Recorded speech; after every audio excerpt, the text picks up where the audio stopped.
Hello, viewers and subscribers. I'm going to talk about how Africans and also African Americans in America, in the US especially, have adopted the way of life of what I call their oppressors, or those who have colonized them or enslaved them. This is an observation, and not just an observation. If you look at the way of life today of African Americans and Africans in Africa, it's like they jettisoned, especially for Africans, they threw away totally everything that has to do with their tradition, everything that has to do with what their forefathers practiced, passed down to them. And the tragedy about this is that a typical African today sees African tradition, they've been told actually by the Europeans and the colonizers that their tradition is evil, that their way of life is evil or unclean. And it so happens today that the entire population of Africa lives on borrowed culture, what I call borrowed culture. Let me, differentiate or distinguish between, today we live in the age of social media. Of course, you have, people, cultures are intertwined somehow. I understand that. I get that. But when it comes to cultures that actually define a people, traditions that actually were practiced by our ancestors and passed down, a lot of them actually were not influenced or killed totally by the colonization. Our forefathers were able to keep this going, but unfortunately, over time, what you get today is that people think that the way of the West is the best. I give you an example. When in Nigeria, for example, where I come from, it used to be that you when you want to marry a lady, there's what you call a traditional wedding, and that was a beautiful thing. They still practice it today, but the way they do it today is that before it used to be that was and that was it, nothing else. It was the traditional wedding. They will gather the elders, the villagers, and they will bless your union. Okay, the elder will be the one to bless your union with, the help of the family who give their support. And this was legitimate and final. What do you have today? You still go through that traditional wedding, but then the girl that you're marrying is not satisfied, doesn't feel that she's married until she drags you through the white wedding, right? And if you do not do that, you haven't married her. I am telling you, that's what happens in most of African countries. That is one aspect.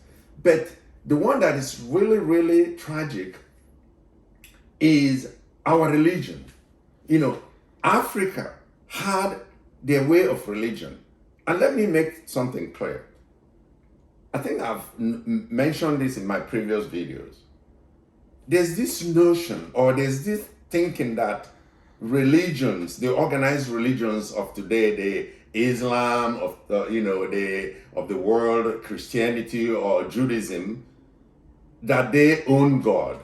That if you do not practice those religions or believe in them, then you're godless, or that you are an anti-God person or an atheist. No. Let me make something clear. God is God and encompasses everything that exists. religions do not have a monopoly on God.